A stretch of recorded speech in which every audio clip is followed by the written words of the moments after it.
Okay, let me paint this for you. The courtroom doors swing open and in walks this woman in faded blue scrubs. Not the crisp, Instagram-friendly kind. I'm talking about the kind that have seen things, coffee stains that survived 3 administrations, stitching coming loose at the sleeve, sneakers that squeak because they've walked a few thousand midnight miles. And people laughed. Not politely, not under their breath.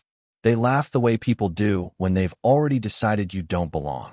Now, this wasn't some small-town traffic court. This was a civil hearing against St. Augustine Medical Center. Except let's not use that name. Let's call it Northbridge Regional, big glass building, donor plaques everywhere, the kind of hospital where the board members wear cufflinks shaped like caduceus symbols and talk about community wellness over imported sparkling water. And the woman in the scrubs? Her name was Evelyn Carter, 59 years old, night shift nurse's aide for 31 years. The kind of employee whose badge photo hasn't changed because she never leaves long enough to take a new one. When she walked in, one of the board wives leaned toward another and whispered, loud enough to carry, "Is housekeeping testifying now?" And the hospital's attorney, some guy with teeth so white they probably needed their own malpractice insurance, flipped through his binder and smirked like this was going to be quick work. Here's the part that gets me. They didn't see a woman. They saw payroll overhead. They saw someone disposable. But Evelyn wasn't disposable. For 3 decades, she worked the 11 p.m. to 7 a.m. shift. If you've never been in a hospital at 2:17 a.m., let me tell you something. That's when fear gets loud. That's when patients who pretend to be brave during visiting hours start shaking. That's when machines beep like they're trying to start a conversation with God. And Evelyn, she answered every single call light. She wasn't a registered nurse. No fancy degree framed on her wall. But she was the one adjusting pillows so bedsores wouldn't form. She was the one who held oxygen masks in place when a hand got too weak. She hummed old Motown songs to patients who had nobody left. Nobody tweets about that. Nobody puts it in the annual report. Then came the blackout. 3 months before that courtroom day, Northbridge had a power surge during a summer storm.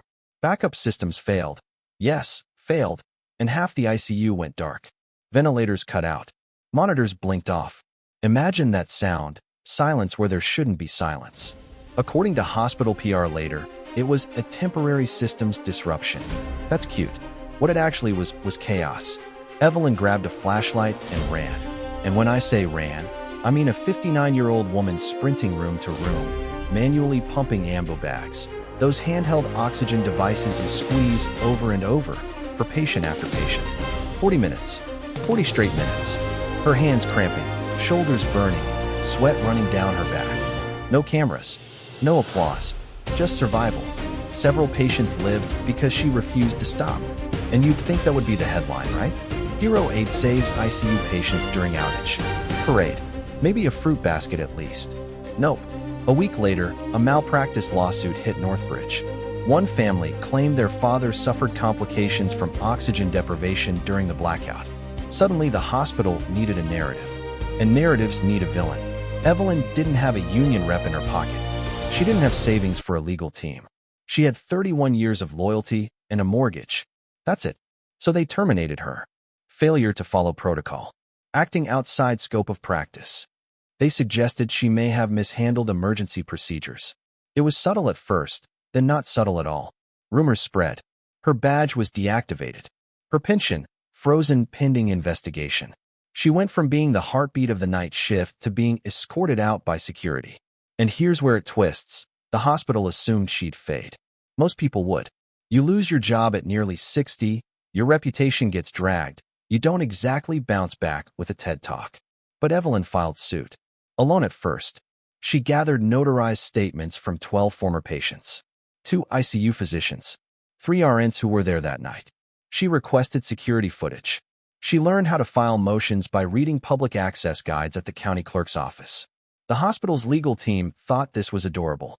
When their attorney stood up in court that morning, he actually said, and I'm paraphrasing but not by much, "Your Honor, Ms. Carter has no formal legal representation, no advanced degree, and appears to misunderstand hospital policy. She brings emotional anecdotes, not evidence." Emotional anecdotes. You could hear the smugness. You could practically taste it. And Evelyn just stood there, hands folded in front of her, still in her scrubs, because she'd come straight from picking up a per diem shift at a rehab center. She couldn't afford not to work. Then the judge leaned forward, and everything shifted. All right, let's pause the movie for a second, because what happened to Evelyn? It wasn't random. It wasn't chaos. It was strategy. According to standard procedure in large hospital systems, when there's a systems failure, especially one involving life support equipment, the institution immediately conducts an internal review. That review is supposed to identify process breakdowns, equipment malfunction, administrative oversight. Notice I didn't say find a scapegoat, but in practice, that's often step one. From a legal perspective, hospitals operate under layered liability shields.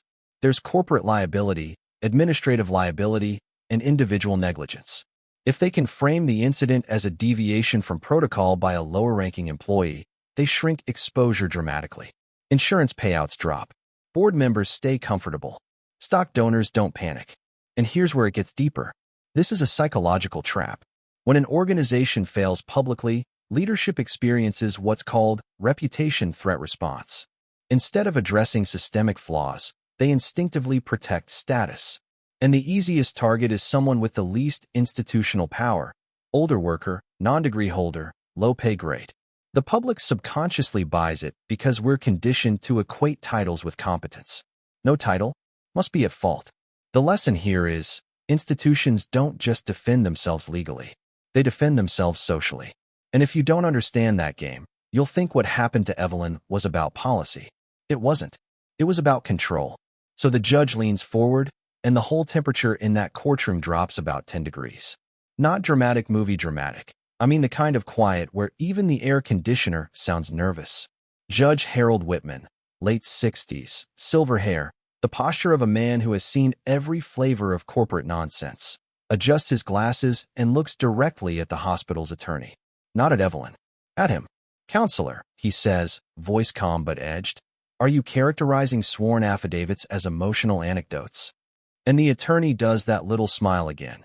You know the one, half polite, half dismissive, and starts flipping pages in his binder like maybe confidence alone will save him. "Yes, Your Honor, while Ms. Carter's intentions may have been compassionate, intention does not replace adherence to policy." Whitman raises a hand. Doesn't slam it, just lifts it. And somehow that's worse. "I have here," he says slowly, tapping a file, 12 notarized patient statements.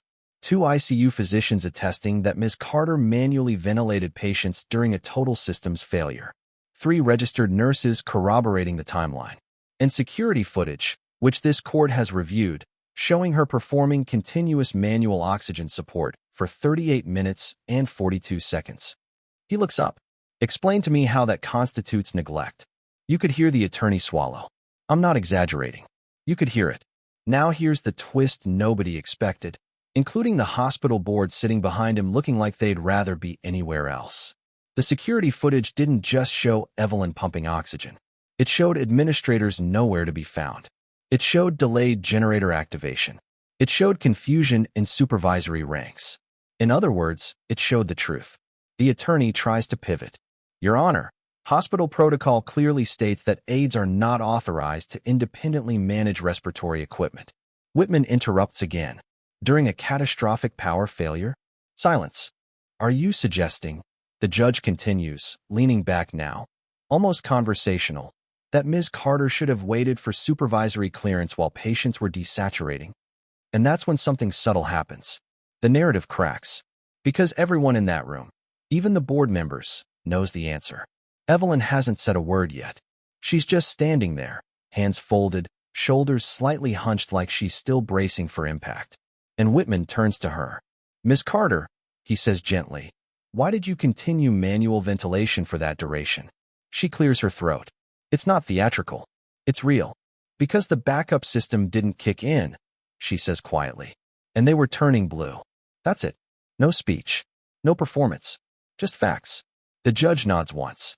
Then he turns back to the hospital counsel and says something that, honestly, should be framed and hung in every boardroom in America.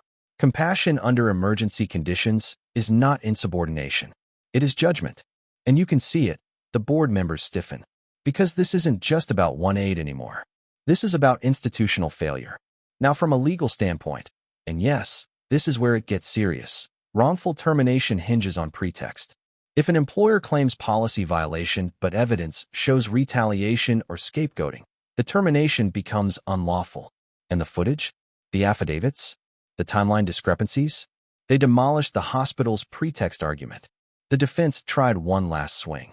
They argued she operated outside her scope, implying liability risk.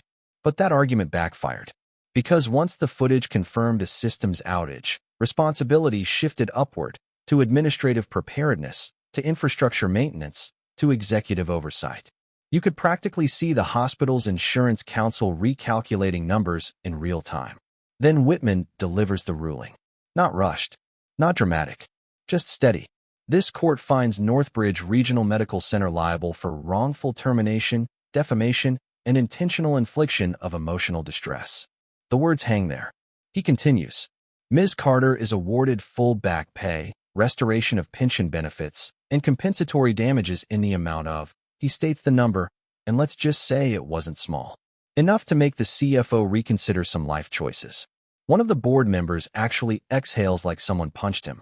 The attorney slumps slightly, jaw tight. But Whitman isn't done. And furthermore, he says, folding his hands, this court strongly recommends that each member of Northbridge's executive administration complete one full overnight ICU shift under Ms. Carter's supervision upon her reinstatement. Gasps. Literal gasps. It wasn't legally mandatory, but it was public, symbolic, and devastating. Reporters start scribbling. Phones light up. Evelyn just stands there like she hasn't processed it yet. Like maybe she's still waiting for someone to say there's been a mistake. And then, something happens that no legal analyst could have scripted. An older man in a wheelchair rolls forward from the back row. His son pushes him gently. Oxygen cannula in place. Hands trembling. They stop in front of Evelyn. Ma'am, he says, voice thin but clear. You probably don't remember me. She looks down, and you see recognition flicker. ICU winter admission. Pneumonia complications. 3 nights critical. You held my hand, he continues. When I thought I wasn't going to make it. You told me to focus on breathing. Said angels don't always have wings. The room is silent again, but not tense this time. Different kind of quiet. You said sometimes they wear scrubs. Evelyn covers her mouth. And for the first time all morning, she cries. Not loud. Just relief. 31 years of invisible work finally witnessed. And here's the part that sticks with me. She didn't look victorious. She looked tired, but lighter, like someone who had been carrying something heavy and finally set it down. The hospital thought they were managing risk. What they actually did was expose their own fragility. So, let's talk about what really happened here. Because if you strip away the courtroom drama, the headlines, the viral clips, what you're left with is something way more uncomfortable. Evelyn didn't win because she was loud. She didn't win because she had power. She won because truth has weight, and institutions underestimate that weight all the time. The lesson here is titles create the illusion of competence, but consistency creates actual credibility. For 31 years, she built social capital the old-fashioned way, by showing up. Night after night. No spotlight. No bonus structure. Just presence. And when the hospital tried to rewrite the story, that social capital came back like compound interest. Patients testified. Nurses stepped forward. Doctors put their licenses on the line. That doesn't happen for someone who just works there. It happens for someone who mattered. And there's another layer most people miss. This wasn't just about liability. It was about hierarchy. Systems are built to protect the top. When something breaks, pressure flows downward. The lowest paid person absorbs the impact. It's efficient. It's quiet. It usually works. Until it doesn't. This is a psychological trap we all fall into. We assume authority equals accuracy. If the hospital says someone violated policy, our brains nod along. They're the professionals, right? But authority is not immunity from ego. And sometimes policy violation is just corporate code for you made us look exposed. From a legal perspective, this case is a reminder that documentation beats intimidation. Evelyn didn't rant online. She gathered affidavits. She requested footage. She learned procedure. She played the long game. That's not glamorous, but it's powerful. And here's something else that hit me hard. She never once tried to brand herself as a hero. No press tour. No dramatic speech. When the judge asked why she kept pumping oxygen, she said, Because they were turning blue. That's it. No TED Talk. Just oxygen. We live in a culture that celebrates grand gestures, viral moments, performative outrage. But the real backbone of society? It's people like Evelyn. The night shift. The unseen labor. The ones who do the right thing even when no one's watching. Especially when no one's watching. And let's be honest, most corporations rely on that quiet integrity while simultaneously pretending it's replaceable. It's not. So if you're watching this and you've ever been the lowest person in the room, the one without the title, the one people assume doesn't understand the big picture, understand something. Your position is not your value. And if you're in leadership, take this as a warning. Culture built on fear and scapegoating eventually eats itself. The lesson here is simple, but it's not easy. Protect your integrity like it's currency. Document everything. Understand the system you're operating in. And never confuse silence with weakness. Sometimes silence is just someone gathering receipts. I also want to throw this question out to you. Have you ever seen someone take the fall for something bigger than them? Did they fight back, or did the system win? Drop your thoughts in the comments. I read them. I really do. Because stories like this aren't rare. They're just rarely told from the perspective of the person in scrubs instead of the person in the boardroom. And maybe the next time we see someone walk into a room looking small, we'll pause before we laugh. If this story meant something to you, hit like. Share it with someone who works night shift. And if you want more deep dives into the psychology behind power, policy, and everyday people standing their ground, subscribe. Because sometimes the most important battles aren't loud. They're fought in fluorescent light, at 2:17 in the morning, when someone decides not to let go of the oxygen bag.